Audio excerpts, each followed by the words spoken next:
Hello and welcome to another session on criticism and theory. We will continue with the literary forms. We completed the elegy. Now we'll move on to the sonnet.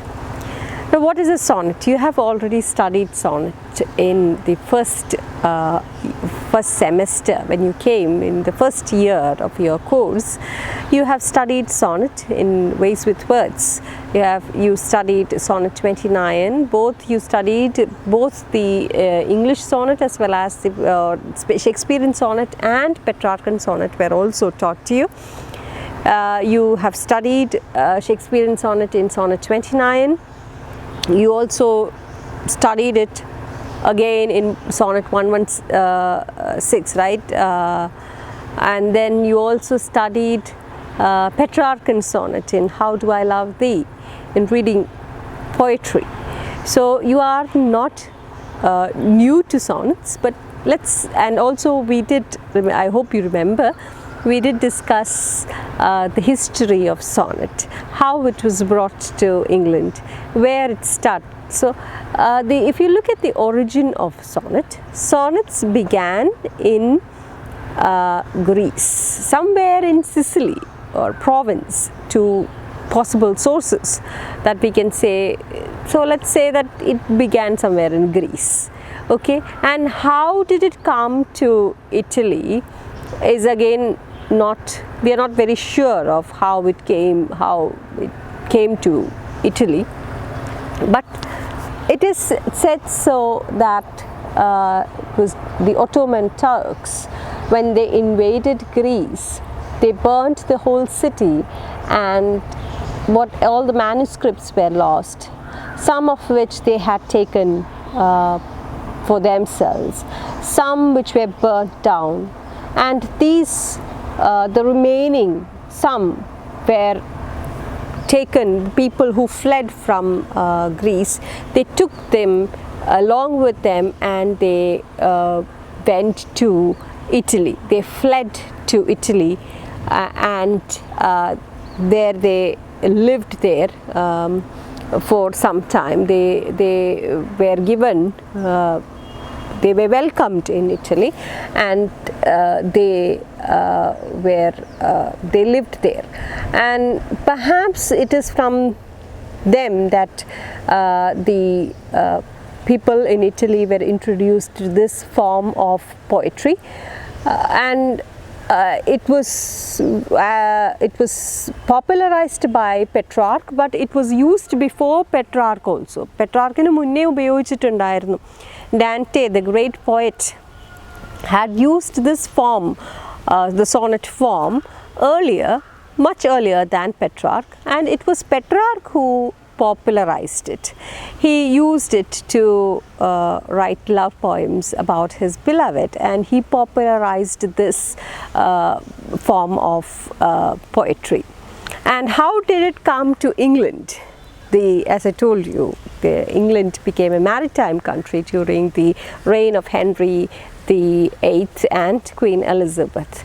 And the diplomats who went there, the Earl of Surrey and the Thomas Yart and Earl of Surrey, Henry Howard, they went there as diplomats to Italy, and they came across this Petrarchan sonnet. They fell in love. They were not just diplomats, they were also poets. They fell in love with this poetic form, and they brought, when they came back to England after their diplomatic mission, they also brought along with them this type of poetry, sonnet. And thus they began writing sonnets in England. But they popularized it. They were not happy with the rhyme scheme and the structure of the sonnet, and so they made innovations in the poetic form, and thus was born the English sonnet. Later you have Shakespeare, who used this form of poetry, and therefore the sonnet was popularized by him, and thus the English sonnet comes to be known under the name Shakespearean Sonnet. So we have two types of sonnets, not more, we have different sonnets, but generally classified as two: Italian sonnet and the English sonnet. So the Italian sonnet is otherwise referred to as the Petrarchan sonnet, and the English sonnet is otherwise known under the name Shakespearean sonnet. We also have Spenserian sonnet. Okay, so in English sonnet. So the Italian sonnet was as I told you, was popularized brilliantly and was used brilliantly and popularized by Petrarch, and is therefore referred to as the Petrarchan sonnet. It is also called the classical sonnet. Classical sonnetum ennum idine vilikkan pattum. എന്ന് വെച്ചുകഴിഞ്ഞാൽ ഈ സോണറ്റാണ്, ഈ Petrarchan Sonet അല്ലെങ്കിൽ Petrarchan മോഡലാണ് എല്ലാ തരത്തിൽ it became a role, it became a model for the countries that followed later. So what is a sonnet? Sonnet is a lyric of 14 lines, okay, and it expresses a single thought, or a single thought ആണ് അതിനകത്ത് express ചെയ്യുന്നത്. In Italian sonnet, you can divide Italian sonnet into two, the octave and the sestet. The octave again can be divided into quatrains, and the sestet can be divided into tercet. Okay, the octave is the 8 lines where the rhyme scheme goes abba abba, a b b a b b a, which means the first line rhymes with the fourth line. Or if you are looking at the 8 lines, the first line will rhyme with the last line. 8 lines എടുക്കുകയാണെങ്കിൽ ആദ്യത്തെ a last 8th ലൈനിൽ A, 4 lines എടുക്കുകയാണെങ്കിൽ ആദ്യത്തെ A last 4th ലൈനിലും A. So the octave rhymes like that. It can again be divided into quatrains. You have 2 quatrains there. Quatrains means 4 lines, 2 quatrains. So octave is divided into 2 quatrains, and sestet you will have the tercet. Sestet is divided into tercets. Okay, and you also, after the 8 lines there is a turn of thought, there is a pause called the caesura, or there is a turn of thought, or the poet changes, there is a sudden change in the mood or the thought of the poet. It had been, of course, the thought is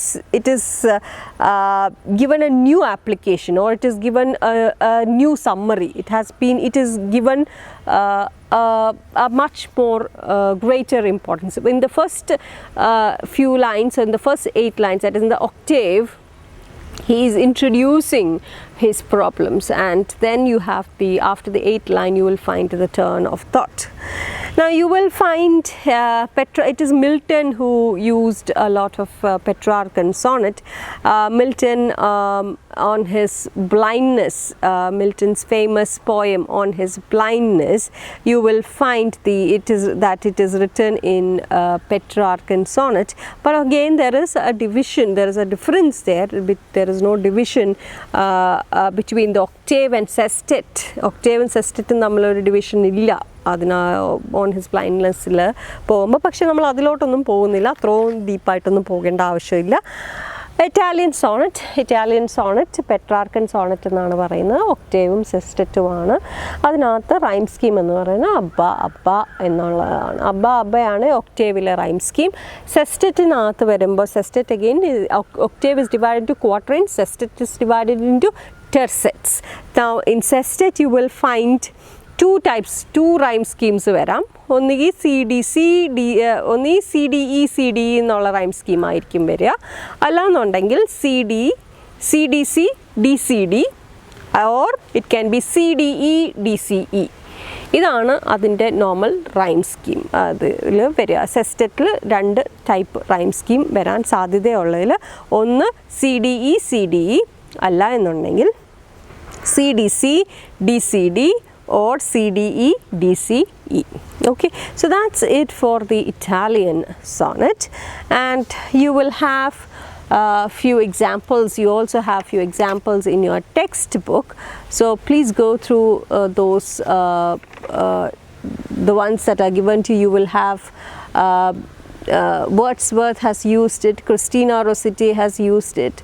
So they have mostly use the Petrarchan sonnet. Another person is Elizabeth Barrett Browning. How Do I Love Thee is written in Petrarchan sonnet that you have already studied. So, and then you have the octave. In the octave, before beginning the sestet, you have there is a turn of thought after the eighth line. Eighth line, octave കഴിഞ്ഞ eighth line കഴിഞ്ഞ there is a pause ഉണ്ട്. ആ pause കഴിയുമ്പോഴത്തേക്കും there is a turn of thought. So there is a turn of thought in the sestet. All right. So then we have the English sonnet. So the English sonnet, which is otherwise referred to as the Shakespearean sonnet, was introduced in England in the first half of the 16th century by Sir Thomas Yard and Henry Howard, the Earl of Surrey. We have already discussed that earlier. The two English politicians who came, or who after their return from the diplomatic mission in Italy, wrote verses in this form for pleasure, but soon they fell in love with this and they started to develop. They made some they used this Italian model, but they made some changes to it, especially in its rhyme scheme, because we look at English itself is a rhyming language. It has a rhythm. English has a rhythm. So they brought in this they made it into 3 quatrains. In octave you have 2 quatrains, whereas in English sonnet you will find 3 quatrains, and then you will have a concluding couplet, 2 lines. A couplet is there are 2 lines. So you will have the rhyme scheme A B A B C D C D E F E F G G. All right. So the first 3 quatrains, that's also the Shakespearean structure, the stanza structure, the stanzaic structure, Shakespearean stanzaic structure. You have 3 quatrains and 1 couplet, and the rhyme scheme is A B A B C D C D E F E F G G. So that's one. That's with the Shakespearean sonnet. Since Shakespeare popularized it, it has come to be known as Shakespearean sonnet. And sonnet 29, which you studied, is one important example of a Shakespearean sonnet. Since you already studied it, you will understand it. Then there is another type of variety in English sonnet itself, and that is the Shakespearean sonnet. So it is noted that the quatrains in Shakespearean sonnet are all unconnected with one another. They each have their own rhyme scheme and therefore cannot be related structurally.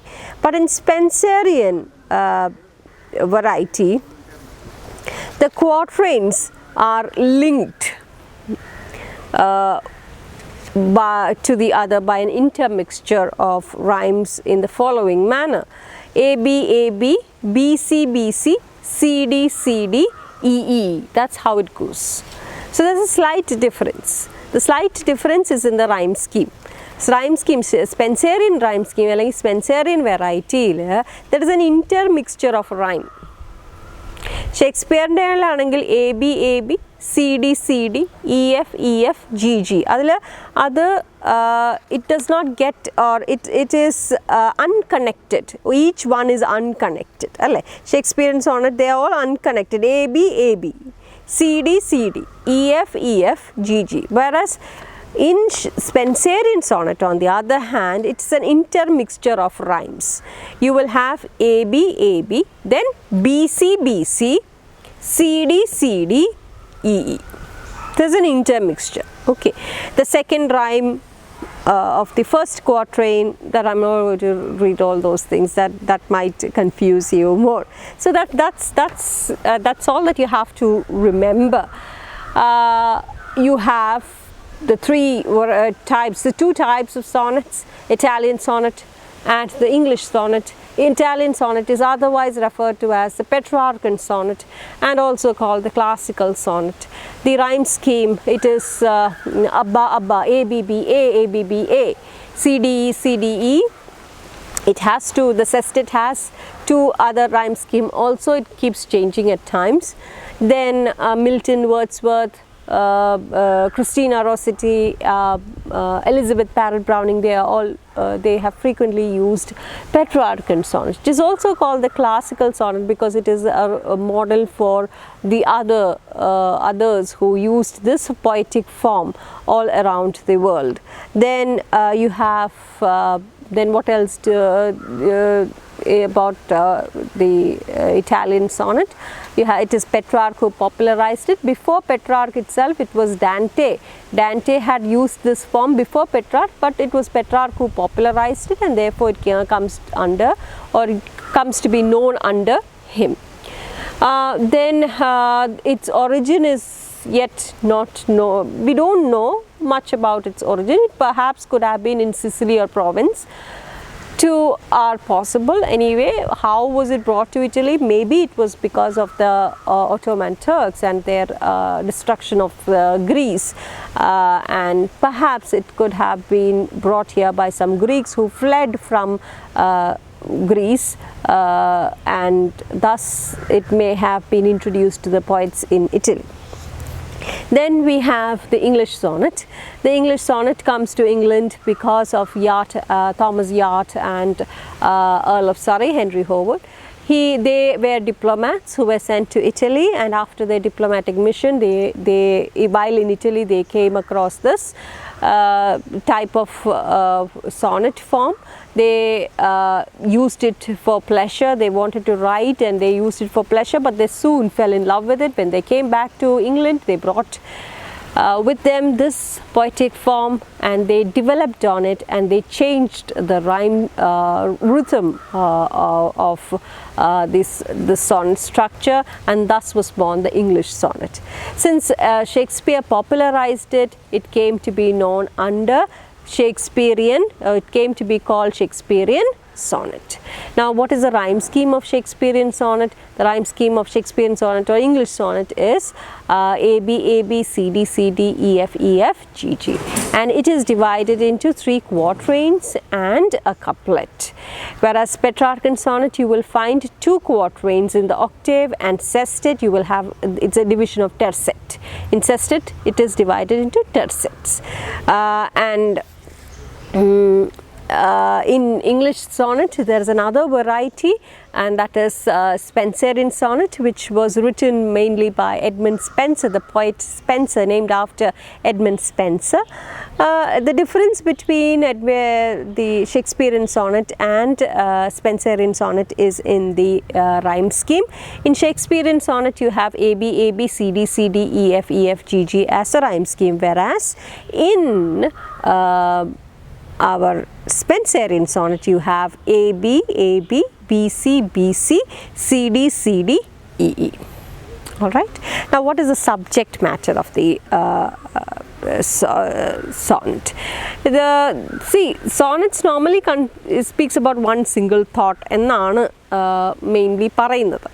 പക്ഷേ there is no set or there is no fixed range of subjects for sonnets. Shakespeare, he followed the Elizabethan way of writing. Elizabethan way of writing, the sonnets were mostly love poems ആയിരുന്നു. അതുകൊണ്ട് Shakespeare followed that form of writing, and there you will find, that is why if you look at Shakespeare's sonnets, they are more personal in nature. It is presumably written to, half of his sonnets were written to the fair youth, and the rest was written to the dark lady.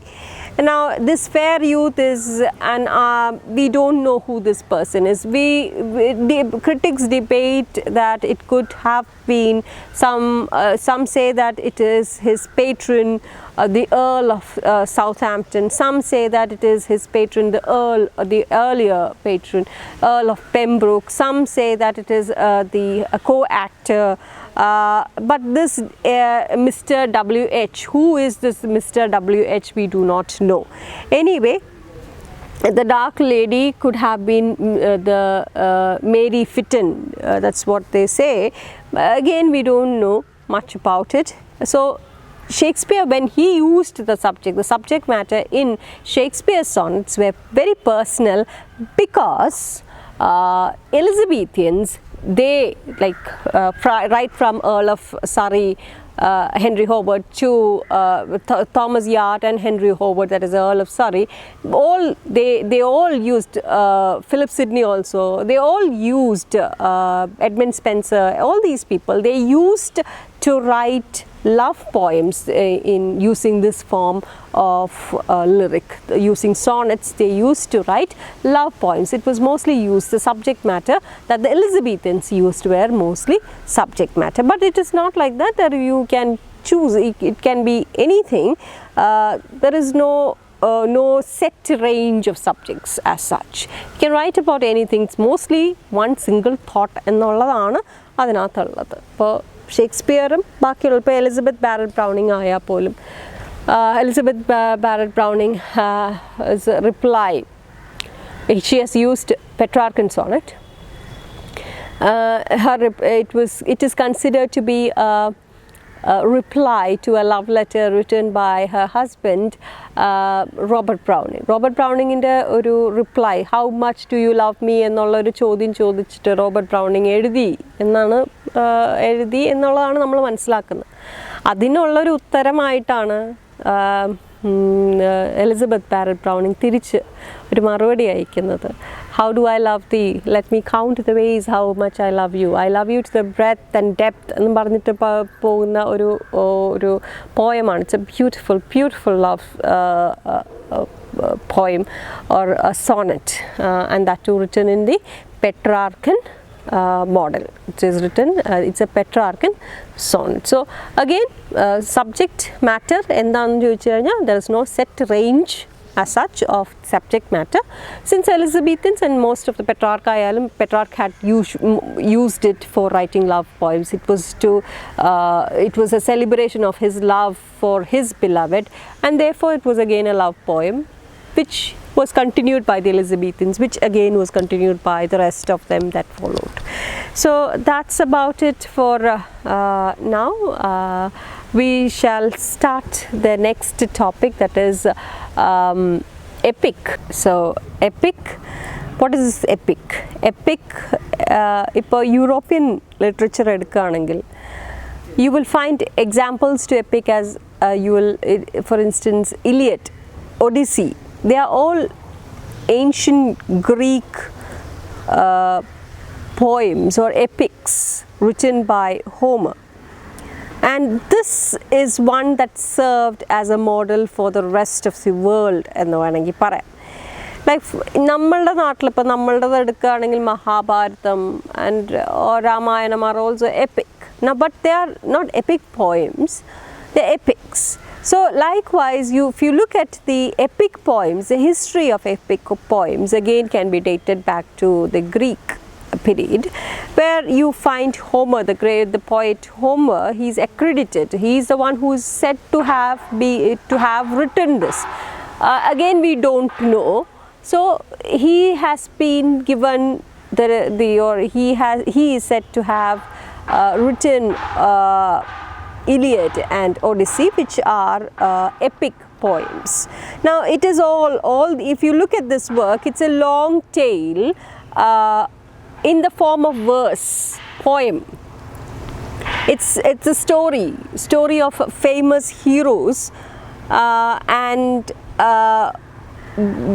with very important other characters, and their exploits or their adventures are the ones that is mentioned here.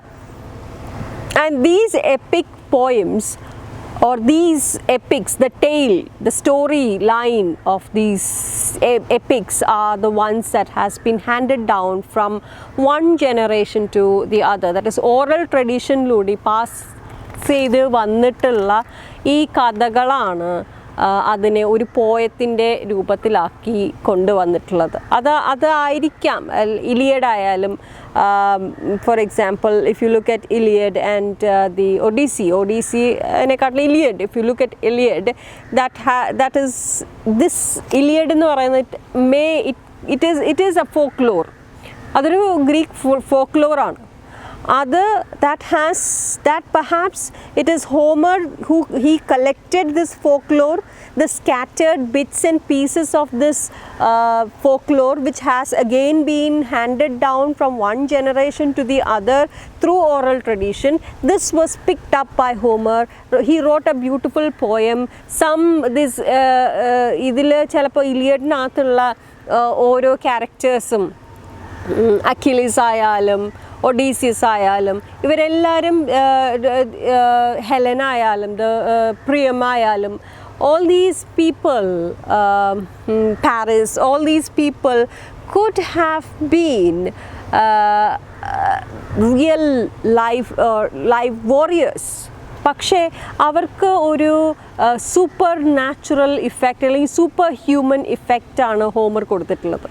Partly out of his imagination, partly from the tradition, oral tradition that has been handed down. These mighty warriors and princess who are the great figures or the leading figures may really have existed. And in the poem, they are given a superhuman dimension by the poet. Their actions, sometimes, in the middle of the war, you will find the Greek gods intervening, stopping the ones who the favorites ന് വേണ്ടിയിട്ട് അവരെ help ചെയ്യുന്നു.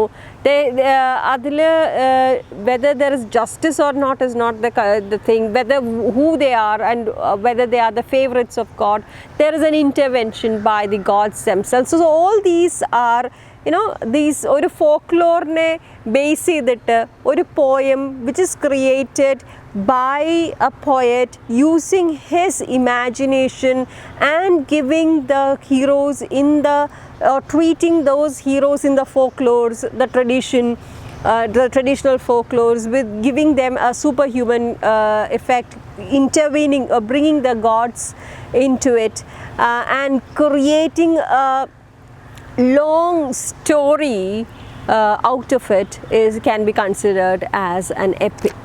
So here you have ഹോമറിൻ്റെ ഇലിയഡിനകത്ത് ഉള്ളതെല്ലാം കുറേയൊക്കെ he has magnified this tradition.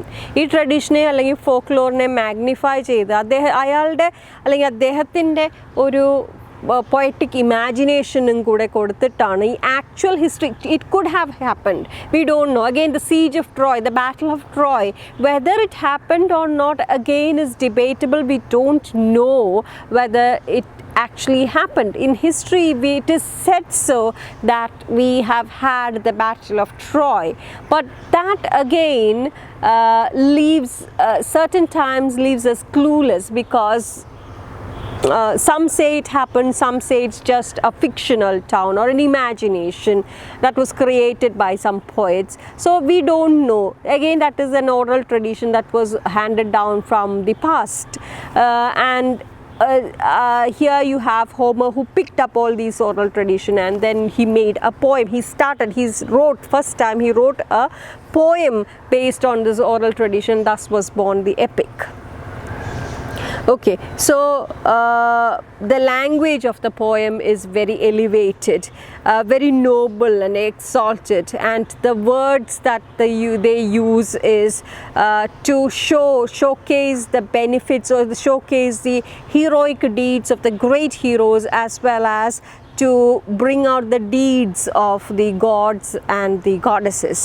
It is a grand style, a very elevated style, and there is no question of common speech. ഒരു common speech ൻ്റെ ഒരു സെക്ഷനിൽ പോലും ഒരു common speech ആയിട്ടുള്ളതില്ല. It is mostly to do with a very elevated style.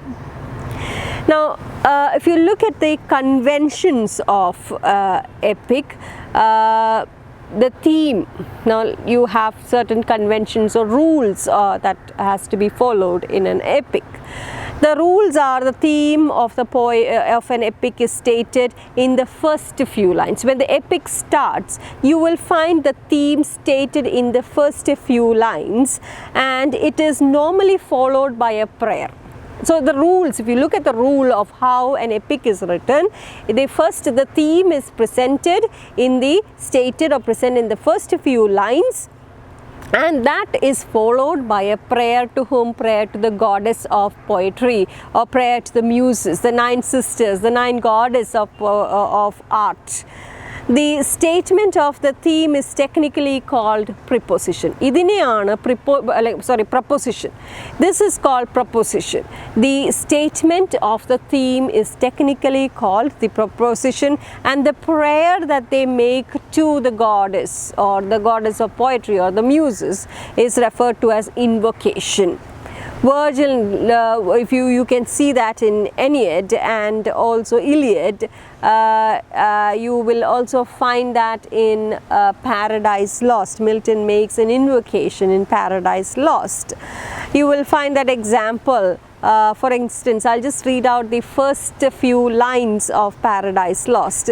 Of man's first disobedience and the fruit of that forbidden tree, whose mortal taste brought death into the world, and all our woe with loss of Eden, till our greater man restore us and regain the blissful seat, sing heavenly muse. So if you look at it, you will find that Milton begins with the theme of the poem or the theme of the epic, and that is about man's first disobedience, Adam and Eve's story, and man's first disobedience, and how man lost his entry into heaven, or he lost his entry in Eden, and he was thrown out of Eden. And he states of how Jesus Christ, he waits for Christ to come back and restore us, the last or give us to man's regaining of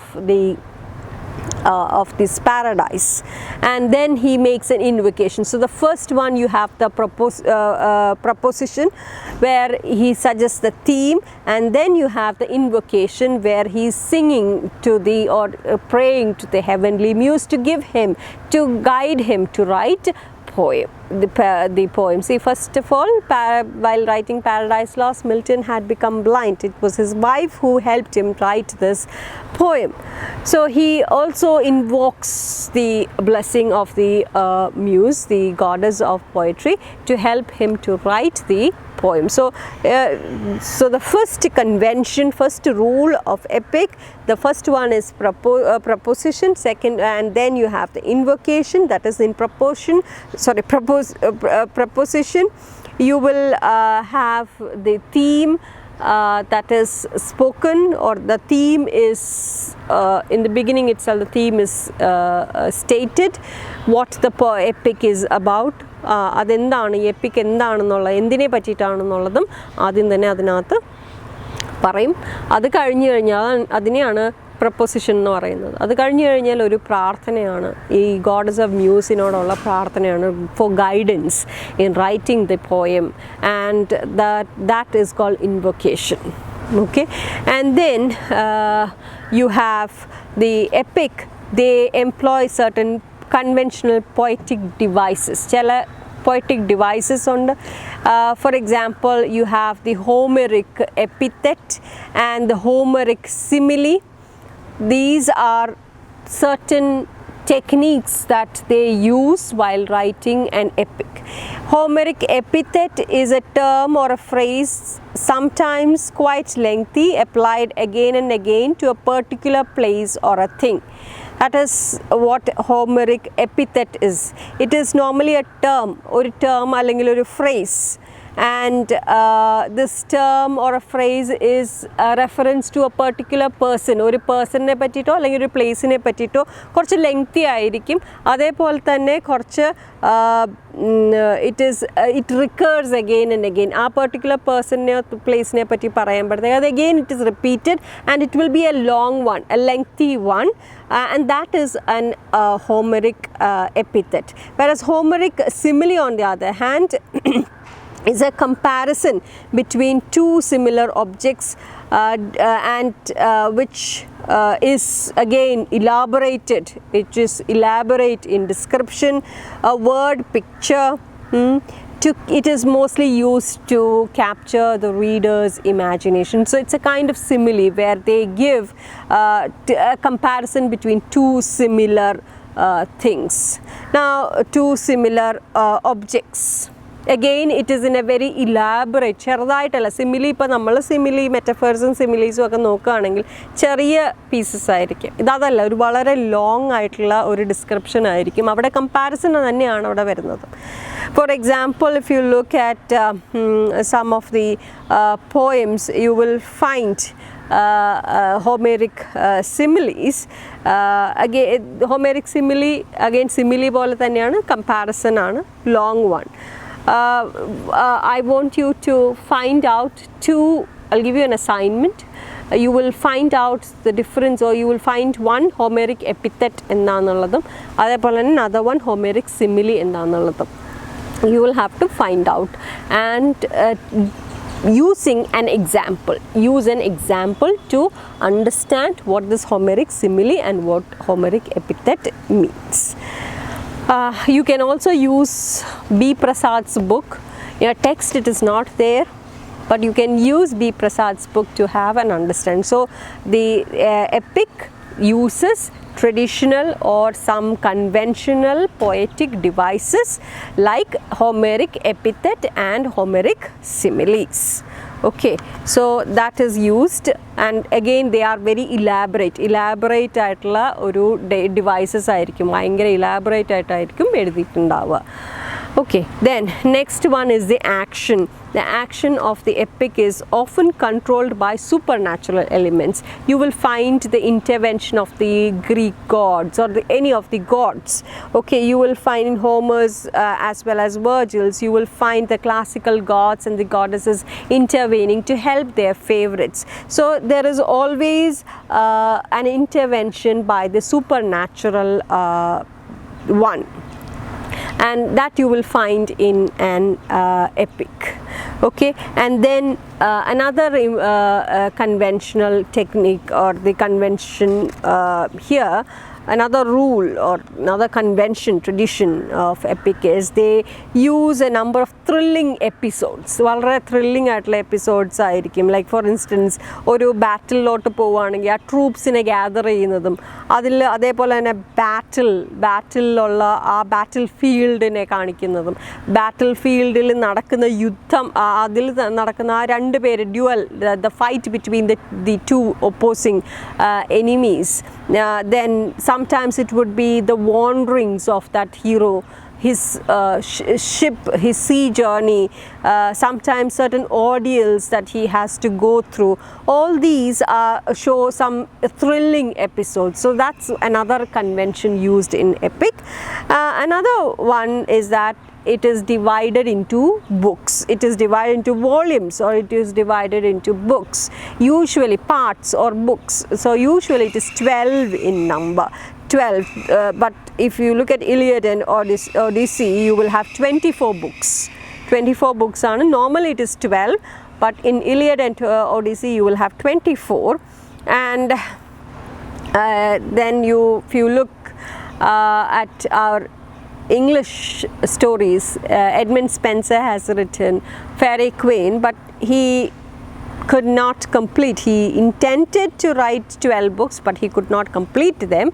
Paradise Lost is the original is 10. You have 10 volumes or 10 books. Paradise Lost. Okay, and so the number of books is another convention. So these are the more important conventions that you have to bear in mind in an epic. One is the proposition and the invocation, the first one. Second one, it employs certain techniques, and the techniques are usually the conventional poetic techniques like the Homeric epithets and Homeric similes, which are very lengthy, which are very long descriptions, both in epithet to describe a person or a place.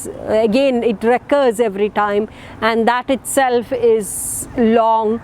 And then you will find Homeric similes. Again, that is a simile or a comparison of two objects, but again in a very elaborate manner.